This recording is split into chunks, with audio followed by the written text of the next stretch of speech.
Halo semuanya, kali ini kita akan mendengar cerita seorang wanita bernama Nadira, di mana Nadira mendengar bisikan yang memanggilnya ke dalam hutan.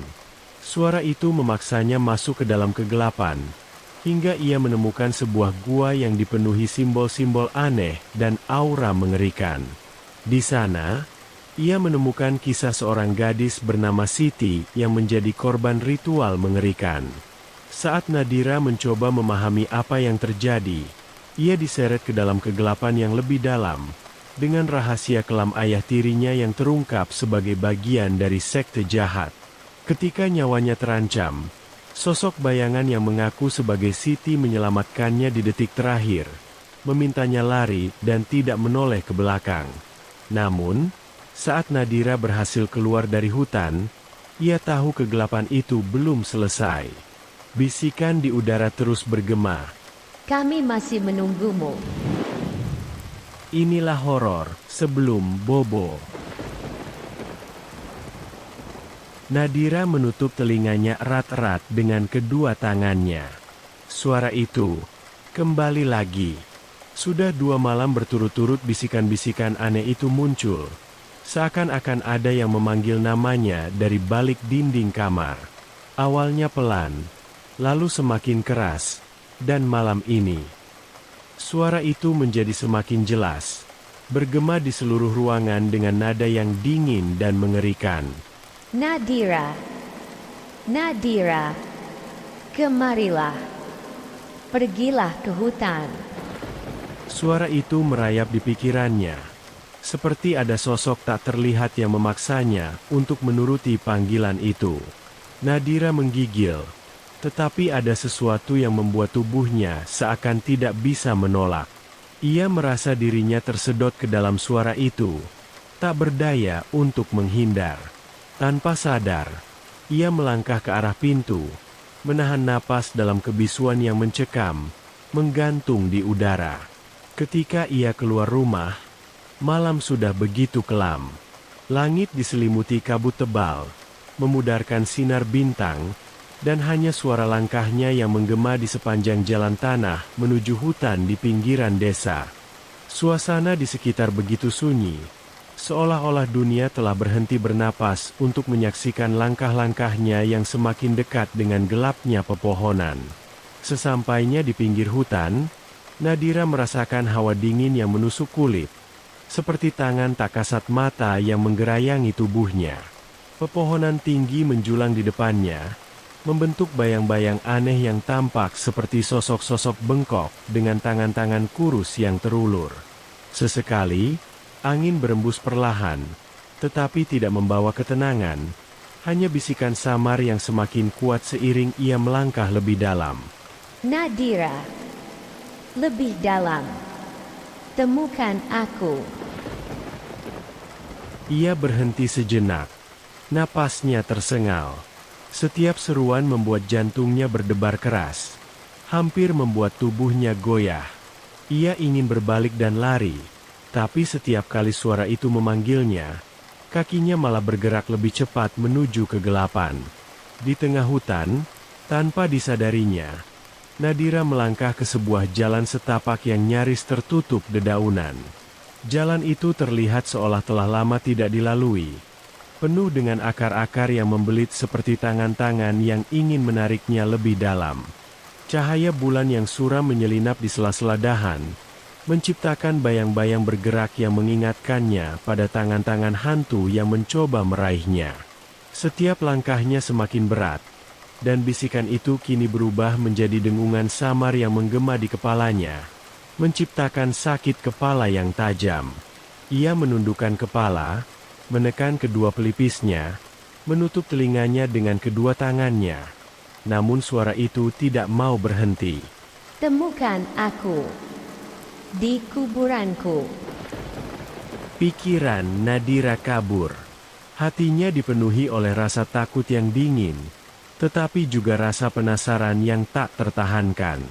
Pada titik ini, ia tidak tahu lagi apakah ia berjalan karena kehendaknya sendiri, atau karena ia dikendalikan oleh kekuatan tak terlihat.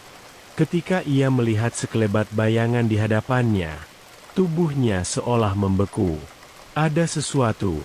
Seseorang berdiri di depan, samar dalam kabut yang menebal. Bayangan itu tak bergerak, hanya menatap ke arahnya dengan sosok yang tak jelas. Mata Nadira terpaku pada sosok itu, tetapi ketika ia berkedip, bayangan itu hilang begitu saja, seperti kabut yang terbawa angin. Di tanah tempat bayangan itu berdiri, tampak batu nisan kecil, berlumut dan hampir tertimbun tanah. Jantung Nadira berdetak kencang. Ia mendekati batu itu dengan hati-hati. Cahaya bulan yang redup memperlihatkan tulisan samar di nisan tersebut. Tangan Nadira bergetar saat ia membersihkan tanah dan lumut yang menutupi permukaan batu itu. Nama, Siti, terukir di sana, dengan tanggal kematian yang tak jelas terbaca, seakan sudah terkikis oleh waktu. Namun, tepat saat tangannya menyentuh batu itu, hawa dingin yang mengerikan menyerang tubuhnya. Dari belakangnya, ia merasakan hembusan napas, dingin dan basah, begitu dekat seakan ada sosok di belakangnya. Nadira membeku, punggungnya terasa kaku. Ia tak berani menoleh, tetapi bisikan itu kembali, kali ini tepat di telinganya, suara yang dingin dan penuh dendam. Nadira, kau datang. Aku sudah menunggu. Lama sekali. Seolah tersadar dari mimpi buruk, Nadira terperanjat dan berbalik. Namun tidak ada siapa-siapa di sana. Hanya keheningan yang membeku. Tetapi jantungnya yang berdebar-debar memberitahu bahwa ia tidak sendirian. Ada sesuatu di sana, melihatnya dalam kegelapan. Tiba-tiba, matanya tertuju pada sesuatu di dekat batu nisan. Sebuah buku kecil yang usang, sampulnya penuh noda dan berdebu, tergeletak di atas tanah, seolah-olah baru saja diletakkan di sana. Dengan tangan yang bergetar, Nadira memungut buku itu, dan sekali lagi suara itu terdengar. Kali ini lebih pelan namun tak kalah menyeramkan. Bacalah. Kau harus tahu kisahku. Nadira menelan ludah. Tidak ada yang masuk akal, tetapi sesuatu di dalam dirinya mendorongnya untuk membuka buku itu. Saat halaman pertama terbuka, bau tanah basah dan anyir darah menyeruak keluar, membuatnya ingin muntah. Namun, ada tulisan di halaman itu, kata-kata yang terlihat ditulis dengan terburu-buru, penuh goresan dan bercak yang samar-samar berwarna merah gelap. Di situ tertulis, "Aku adalah Siti. Kisahku terkutuk. Dan kau, Nadira, akan menjadi bagian dari ceritaku." Nadira tersentak. Tubuhnya terasa lemas. Dan untuk pertama kalinya, ia menyadari bahwa hutan ini bukan hanya tempat biasa. Ada kekuatan gelap yang bersembunyi di balik pepohonan, mengawasinya, mengundangnya untuk mengetahui kisah kelam yang terkubur di sini. Ia mencoba membalik halaman berikutnya, namun suara itu kembali, kali ini terdengar serak dan penuh dendam, bergema di seluruh hutan. Selamat datang, Nadira. Di tempat di mana jiwa tak pernah bebas. Nadira merasa kepalanya berputar, dan penglihatannya mulai kabur.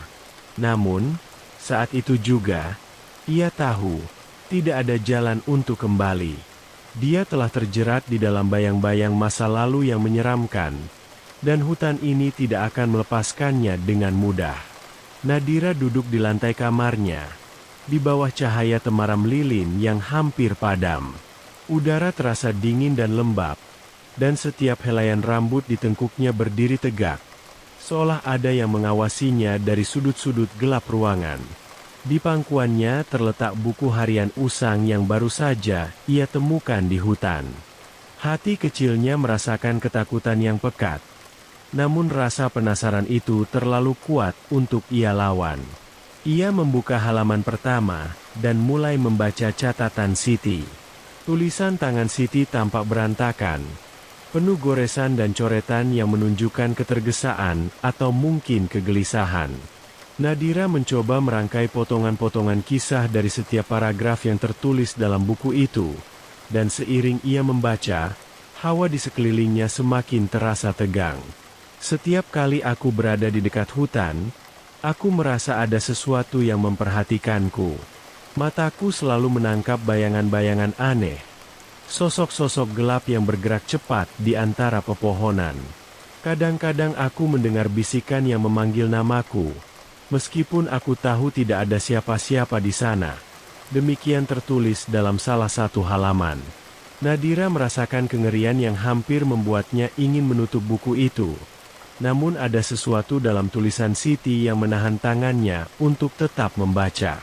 Siti terus menggambarkan perasaan tak nyaman setiap kali berada di dekat hutan. Suara-suara aneh, bayangan gelap, dan perasaan diawasi selalu menghantuinya.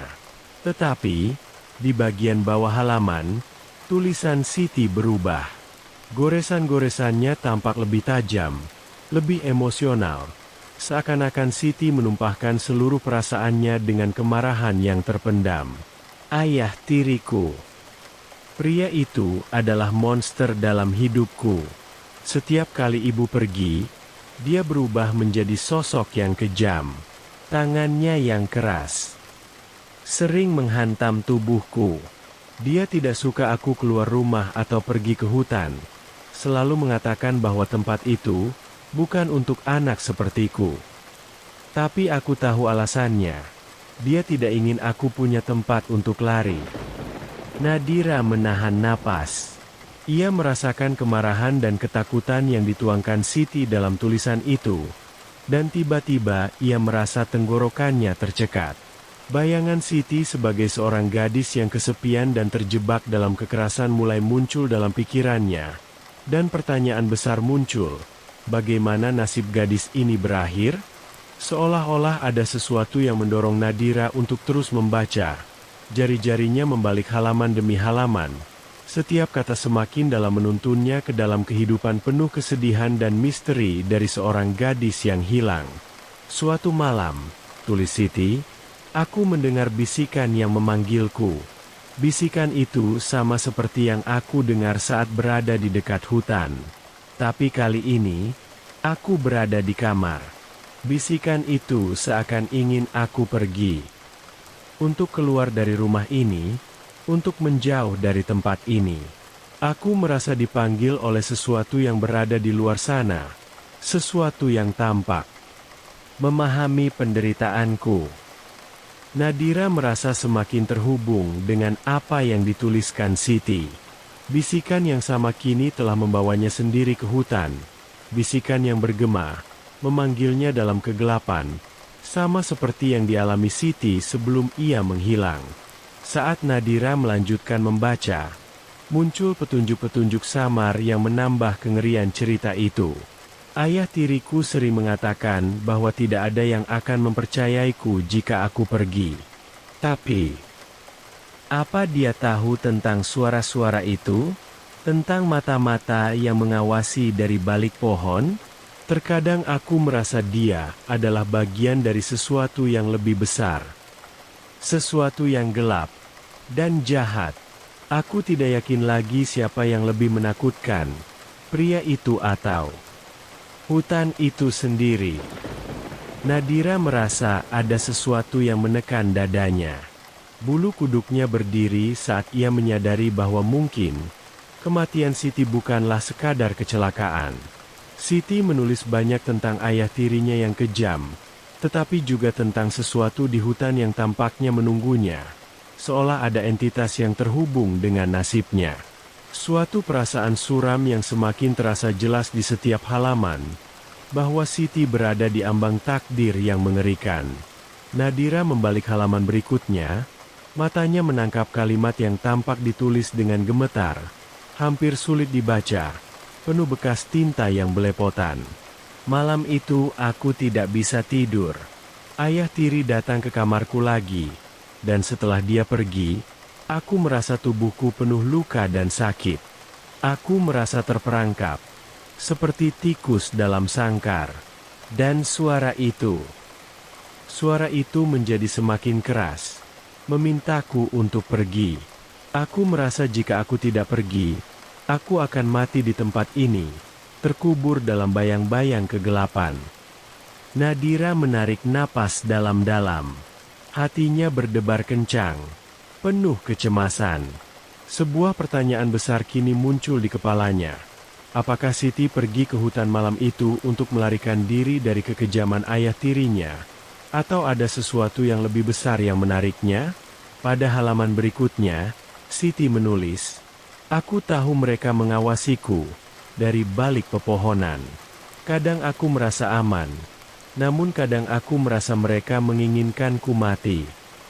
Atau mungkin aku telah mati, dan mereka hanya menungguku di sana." Nadira merinding, membayangkan apa yang mungkin menanti Siti di tengah kegelapan hutan. Apakah sesuatu dari hutan telah memanggil Siti? Ataukah Siti akhirnya memutuskan untuk pergi dan tidak pernah kembali? Nadira kini merasa semakin takut. Semua yang dibacanya terasa sangat nyata. Seolah-olah Siti sendiri tengah berbisik di telinganya, menceritakan kisah penuh penderitaan itu. Tanpa sadar, Nadira menoleh ke jendela, memastikan tidak ada bayangan yang bergerak di luar. Ketika ia kembali pada buku harian itu, matanya tertuju pada beberapa goresan terakhir di halaman itu. Tulisannya semakin tak beraturan, hampir sulit terbaca. Kata-kata yang tertulis di sana tampak seperti jeritan bisu yang dipenuhi ketakutan. "Jika aku tidak kembali, seseorang harus tahu. Jangan biarkan dia lolos. Hutan ini menyimpan rahasia yang terlarang. Aku meninggalkan sesuatu di sana, kunci untuk keluar dari lingkaran ini. Jika kau menemukanku, ketahuilah, kau juga telah menjadi bagian dari kegelapan ini."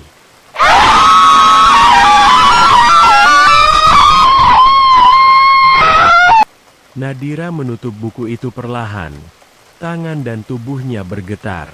Dengan perasaan ngeri yang mendalam, ia sadar bahwa hutan ini bukan hanya tempat biasa. Ada sesuatu yang telah memanggil Siti ke sana, mungkin untuk membebaskannya dari penderitaan, atau mungkin untuk mengurungnya selamanya dalam lingkaran kematian yang mengerikan. Kini, Nadira tahu bahwa dia telah memasuki kisah yang sangat berbahaya, dan bahwa dirinya sendiri mungkin sedang terjerat dalam takdir yang sama. Takdir yang gelap, suram, dan penuh dendam.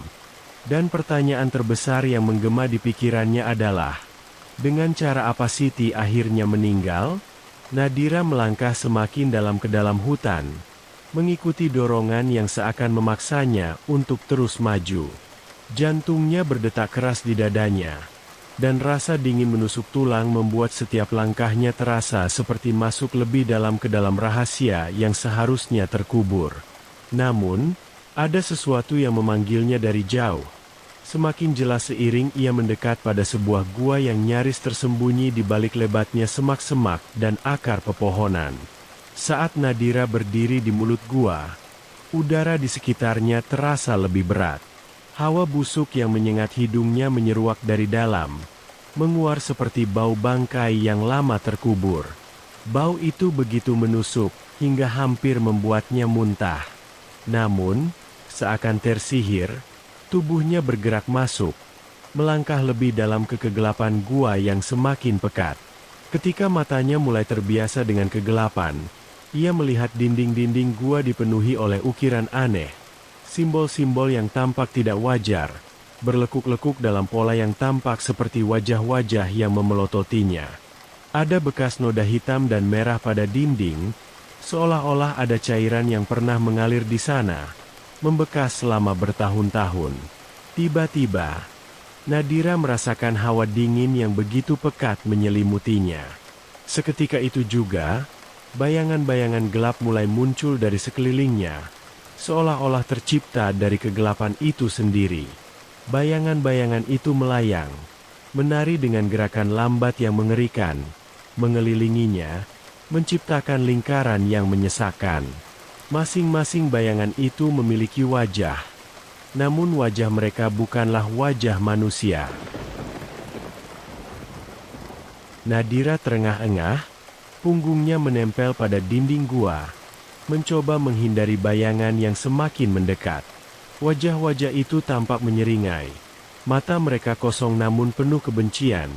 Bibir mereka terbuka dalam senyuman menyeramkan yang memperlihatkan gigi-gigi runcing, seakan siap melahapnya.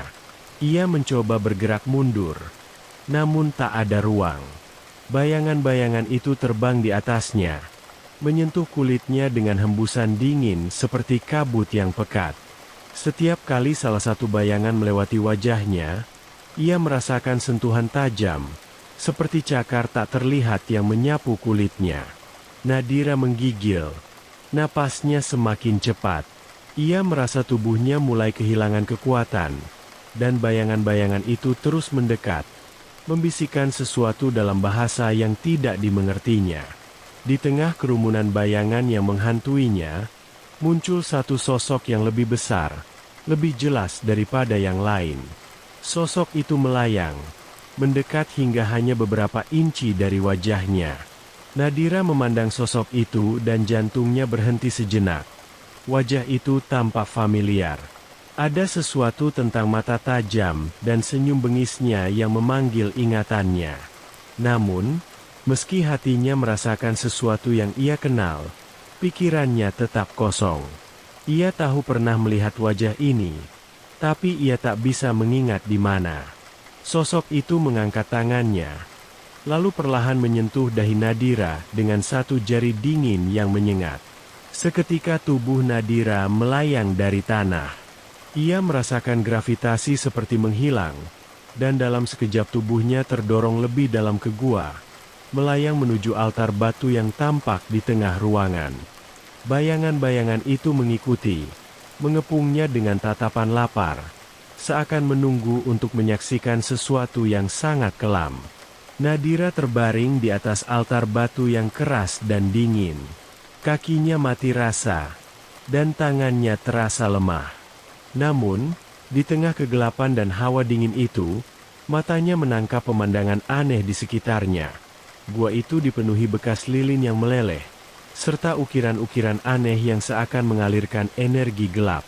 Dan saat itu, penglihatannya kabur, seolah ia terseret keluar dari tubuhnya sendiri dan masuk ke dalam dunia lain.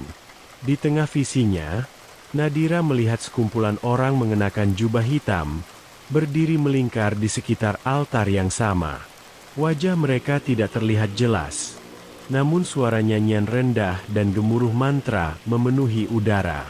Orang-orang itu memegang tangan satu sama lain, dan di tengah mereka, terbaring seorang gadis muda. Wajahnya pucat dan tubuhnya tak bergerak. Gadis itu tampak ketakutan. Bibirnya bergerak seakan memohon belas kasihan. Nadira ingin berteriak, namun suaranya tercekat. Ia hanya bisa menyaksikan ritual mengerikan itu dari dalam visinya.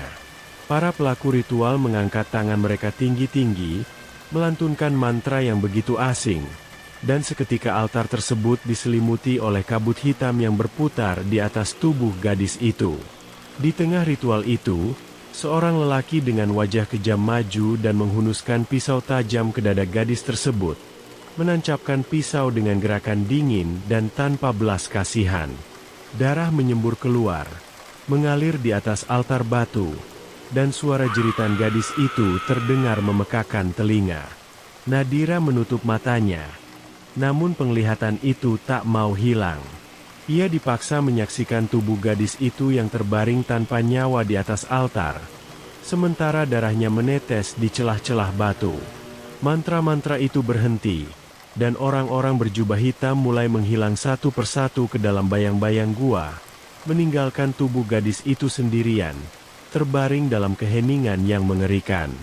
Visi itu perlahan memudar, dan Nadira mendapati dirinya kembali berada di atas altar, masih dikelilingi bayangan-bayangan yang kini mengerumuninya lebih dekat.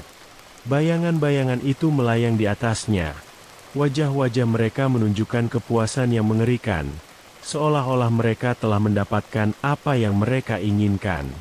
Nadira merasa dadanya sesak, napasnya tersengal-sengal, dan tubuhnya lemah tak berdaya. Namun, sebelum bayangan-bayangan itu menyentuhnya lagi, ia mendengar suara gemuruh rendah yang datang dari dalam tanah. Suara yang membuat bayangan-bayangan itu menjauh sejenak, melayang dengan ekspresi ketakutan.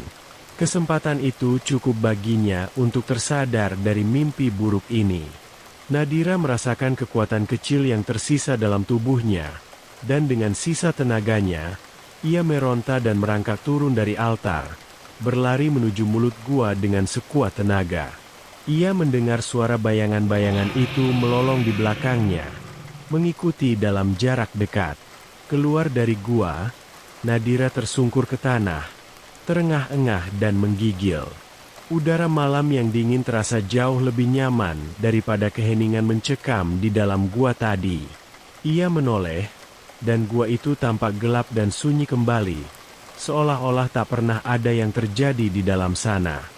Namun, di dalam hatinya, Nadira tahu, apa yang baru saja ia saksikan bukanlah sekadar ilusi. Gua itu telah menjadi saksi ritual kelam, dan ia menyadari bahwa kisah Siti jauh lebih mengerikan daripada yang pernah ia bayangkan. Kini, bukan hanya rasa penasaran yang mengikatnya pada kisah Siti, tetapi ketakutan yang mendalam bahwa ia telah membuka pintu menuju kegelapan yang tidak seharusnya dibuka. Nadira terbangun dengan napas tersengal-sengal. Tubuhnya dingin berkeringat. Ingatan tentang gua dan bayangan-bayangan hitam yang mengerubunginya di altar itu masih segar di benaknya. Seolah-olah semua yang ia alami di gua itu tidak benar-benar hilang. Rasa dingin yang menusuk itu, tatapan dari wajah-wajah seram, dan jeritan gadis dalam ritual itu terus terngiang, menggema dalam pikirannya. Ia memandang sekeliling kamar yang kini terasa sangat asing. Cahaya redup bulan mengintip melalui jendela, membuat bayangan-bayangan aneh di sudut ruangan. Nadira bergidik. Setiap bayangan kini mengingatkannya pada wajah-wajah menyeramkan di dalam gua. Rasa takut mulai menguasai dirinya, dan pikirannya dihantui pertanyaan yang tidak terjawab. Apakah benar apa yang ia saksikan tadi malam? Ataukah semua itu hanya pengaruh dari cerita Siti? Tetapi bagian dalam dirinya tahu jawabannya. Semua yang terjadi di gua adalah nyata. Gua itu telah mengungkapkan rahasia kelam yang seharusnya tetap terkubur. Nadira mengusap wajahnya, mencoba menenangkan diri, tetapi udara di kamar terasa semakin dingin. Ia merasakan sesuatu yang tidak wajar, seperti kehadiran yang tak terlihat, menyelinap di sekelilingnya, bersembunyi dalam kegelapan kamar. Di telinganya, suara-suara itu mulai terdengar lagi, bisikan yang ia dengar sejak malam pertama, tetapi kali ini lebih kuat dan jelas, seperti suara desis makhluk-makhluk yang menertawakan ketakutannya. Kembali. Kau telah dipanggil. Kegelapan itu menunggumu. Nadira menutup telinganya, memejamkan mata, berusaha mengabaikan suara-suara itu. Namun, bisikan-bisikan itu semakin keras, bergema di dalam pikirannya, memaksanya untuk mendengar. Ia mencoba melawan, namun tubuhnya semakin lemah, dan rasa kantuk yang tak tertahankan membuatnya terjatuh kembali ke atas kasur. Perlahan-lahan, matanya tertutup, dan ia tenggelam dalam mimpi buruk yang mengerikan. Dalam mimpinya, Nadira berada di tengah hutan, berjalan tanpa arah. Pepohonan yang tinggi dan bengkok seperti tangan-tangan kurus, seolah meraihnya. Udara dingin menusuk tulang, dan kabut tebal menyelimuti pandangannya. Ia tahu ia harus pergi dari tempat itu, tetapi setiap langkahnya justru membawanya lebih dalam ke tengah kegelapan. Suara-suara aneh terdengar dari balik pepohonan, suara yang menyerupai erangan makhluk-makhluk yang terluka, merintih dalam kesakitan. Bayangan-bayangan hitam melintas di pinggiran penglihatannya, melayang seperti kabut yang hidup, membentuk wajah-wajah yang menyeringai.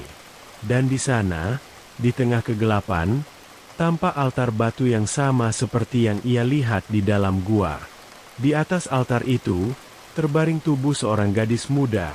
Wajahnya penuh ketakutan, dan ia tampak hidup. Matanya terbelalak memandang Nadira. Bibirnya bergerak seolah hendak mengatakan sesuatu. Nadira mendekat. Jantungnya berdebar keras. Dan saat itulah gadis itu berteriak. Suaranya nyaring dan penuh penderitaan, menyayat telinga Nadira. Ia merasa tubuhnya kaku, tidak bisa bergerak atau berteriak.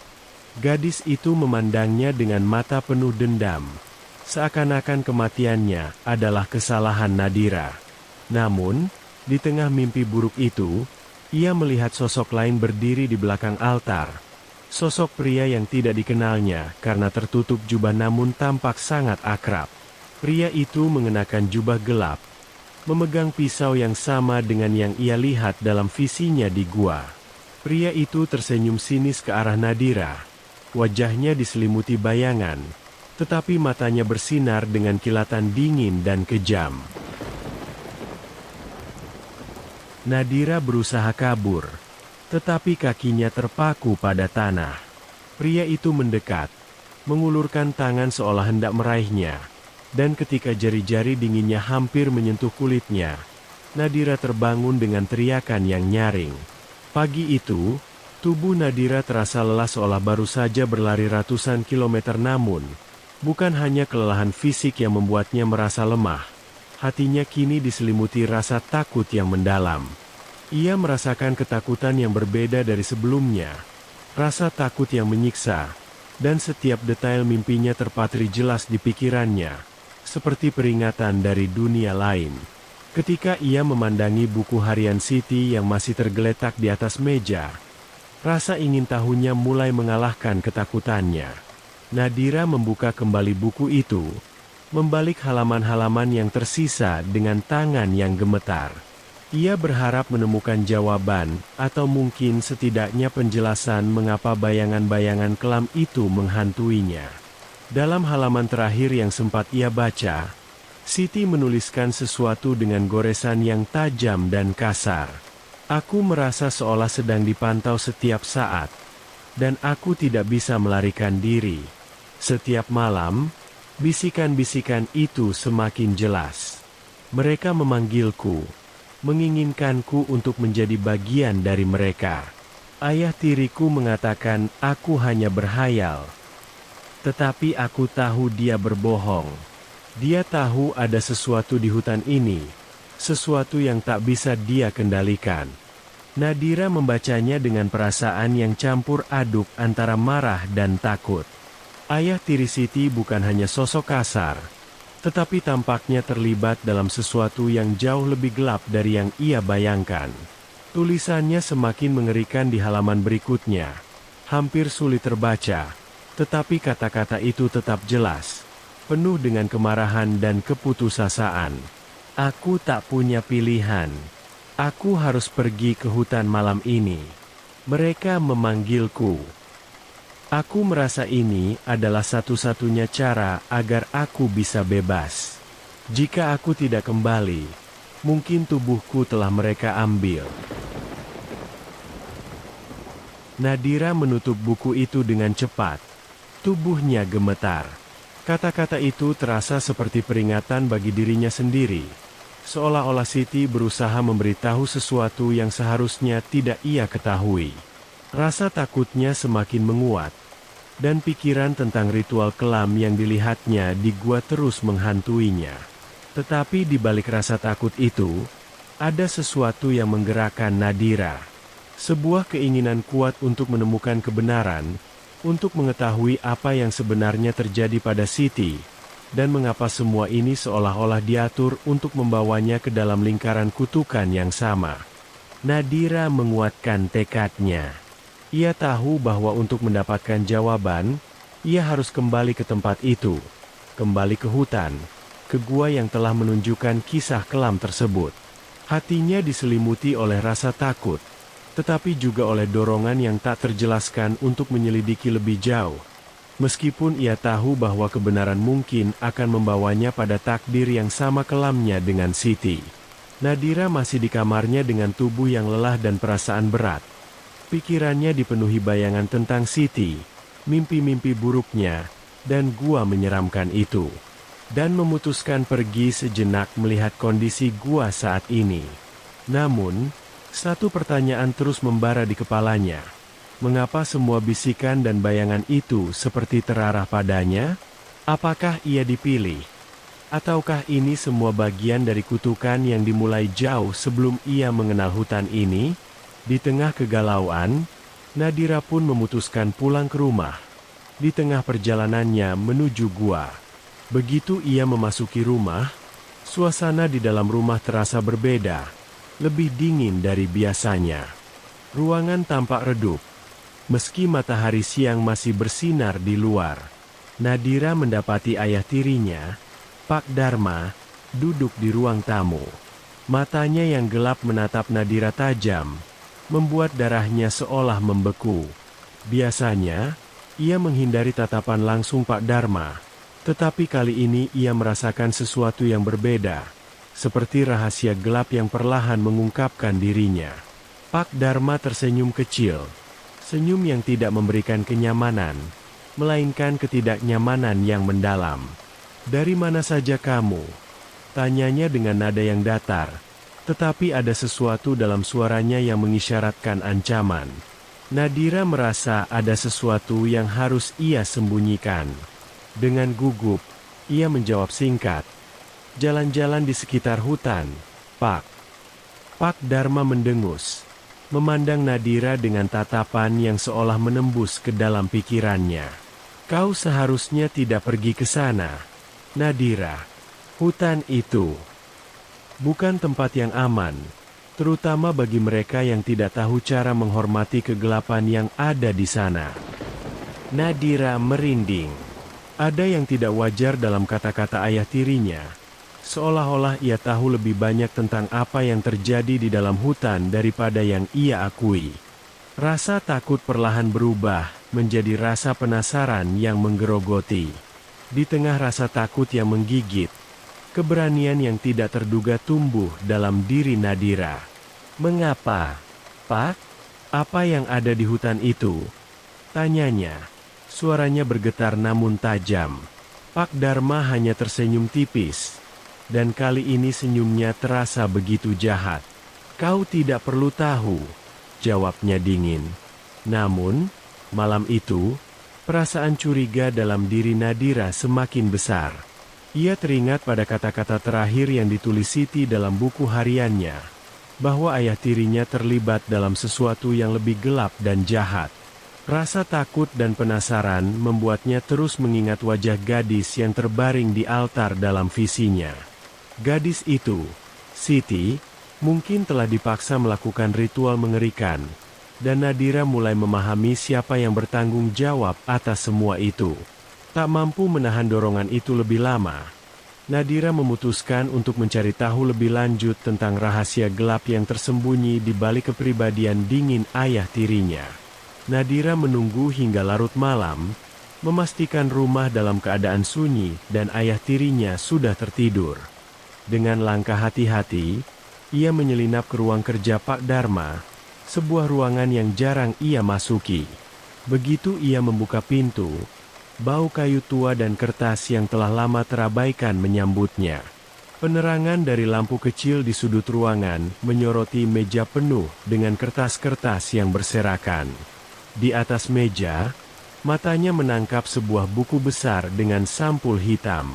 Di tengah sampul itu, ada simbol aneh yang serupa dengan simbol-simbol di dinding gua. Nadira merasa tenggorokannya tercekat.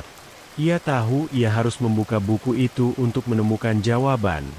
Tetapi tangan gemetar saat menyentuh permukaan dingin dari sampul tersebut. Saat membuka halaman-halamannya, ia mendapati tulisan-tulisan yang tidak dikenalnya. Bahasa aneh yang mirip mantra atau doa kuno. Setiap halaman dipenuhi dengan gambar dan diagram ritual, lingkaran api, pentagram, dan alat-alat pengorbanan. Di setiap gambarnya, ada simbol yang identik dengan yang ia lihat di gua. Di salah satu halaman, Tertulis aturan-aturan ritual persembahan untuk entitas gelap yang disebut sebagai sang penguasa bayangan. Nadira membaca bagian yang tampaknya berisi instruksi untuk melakukan ritual di dalam gua, dan setiap kata yang dibacanya semakin mengerikan. Tertulis bahwa persembahan yang dibutuhkan bukan hanya untuk memuaskan entitas tersebut, tetapi untuk mengikat roh persembahan dengan dunia ini, membuatnya tetap terperangkap untuk selamanya dalam kegelapan hutan. Ketika Nadira membalik halaman berikutnya, ia melihat sesuatu yang membuatnya terperanjat. Sebuah daftar nama, ditulis dengan tinta merah yang mengering. Nama terakhir yang tertulis di sana adalah Siti. Nadira merasa dadanya sesak, tubuhnya gemetar. Siti adalah salah satu korban dari ritual ini, korban yang dipersembahkan oleh ayah tirinya sendiri. Nadira tersentak, membalik halaman-halaman berikutnya, hingga ia menemukan tulisan yang mengerikan. Di dalam catatan itu, Pak Dharma menuliskan, pengorbanan harus dilanjutkan untuk menjaga keseimbangan. Mereka yang telah dipanggil akan menemukan jalan mereka sendiri. Sang penguasa bayangan menuntut lebih banyak nyawa, dan darah dari mereka yang terikat oleh nasib akan memberikan kekuatan abadi. Nadira menyadari bahwa dirinya adalah yang terikat oleh nasib. Bisikan-bisikan itu, penglihatan yang menghantuinya, semua adalah bagian dari ritual yang terus berulang, dan ia tahu kini dirinya berada di dalam lingkaran mengerikan yang sama dengan Siti. Tiba-tiba, suara langkah kaki terdengar mendekati pintu. Nadira menahan napas, tubuhnya tegang.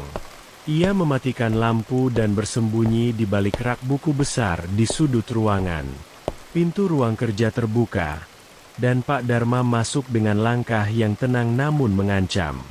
Matanya mengitari ruangan, seolah merasakan sesuatu. "Aku tahu kau di sini, Nadira." Suaranya terdengar pelan namun tajam, menusuk telinga Nadira dan membuatnya semakin ketakutan. Nadira menahan napasnya, berharap ayah tirinya tidak menemukannya. Ia melihat Pak Dharma berjalan mendekat, dan saat itulah matanya tertuju pada buku harian hitam di atas meja. Pak Dharma tersenyum kecil, mengusap sampul buku itu dengan lembut. "Kau seharusnya tidak membuka ini," katanya.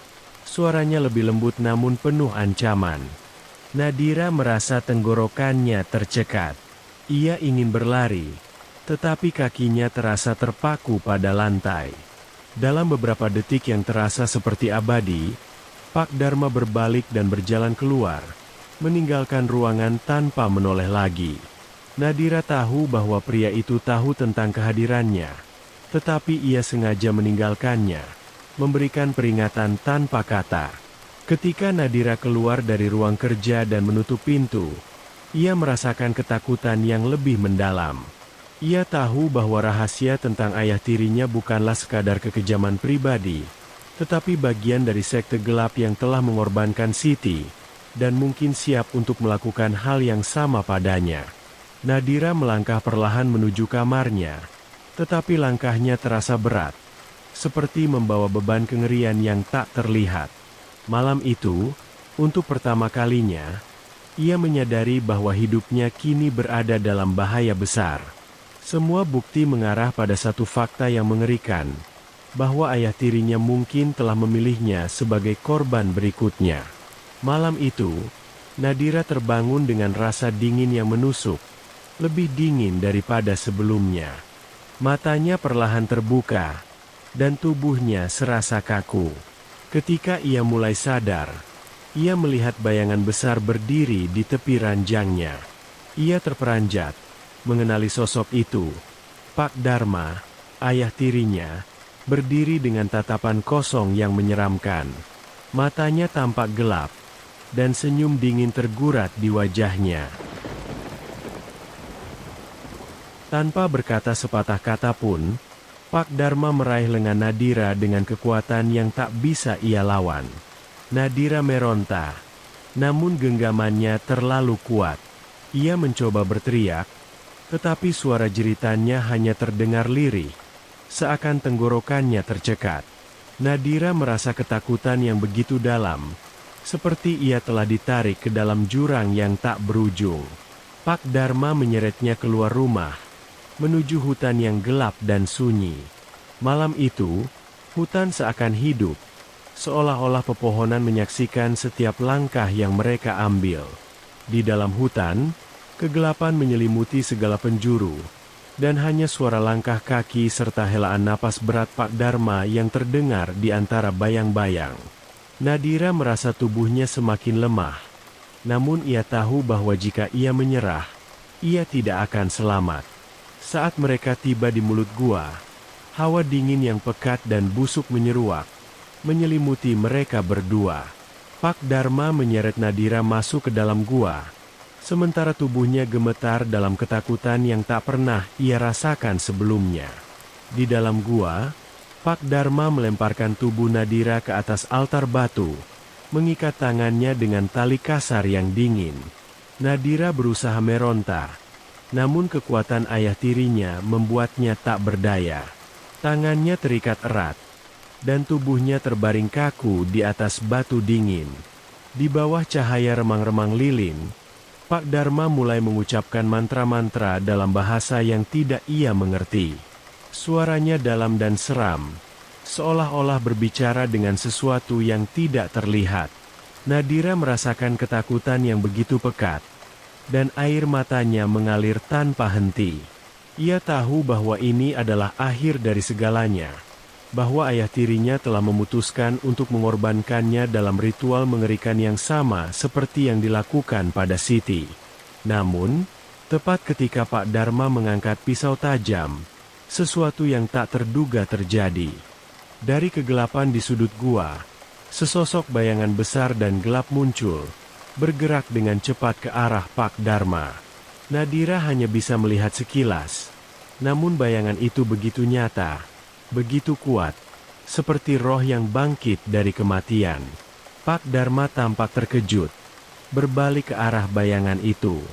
Namun, sebelum ia bisa melakukan apa-apa, bayangan itu melesat dan menghantam tubuh Pak Dharma dengan kekuatan yang mengerikan. Tubuhnya terpental jauh, membentur dinding gua dengan suara keras. Nadira merasakan kelegaan aneh dan harapan kecil yang mulai tumbuh di hatinya. Ada kekuatan lain di sana, sesuatu yang melindunginya. Bayangan itu mendekati Nadira, dan untuk pertama kalinya, ia merasakan kehadiran yang berbeda. Tidak ada rasa takut, hanya ketenangan. Bayangan itu melayang di atas tubuhnya, dan tiba-tiba, tali yang mengikat tangannya terlepas satu persatu, seolah-olah diurai oleh tangan tak kasat mata. Nadira duduk dengan tubuh yang gemetar, dan sebelum ia bisa berpikir, bayangan itu berbisik di telinganya dengan suara yang lembut namun jelas. "Lari, Nadira.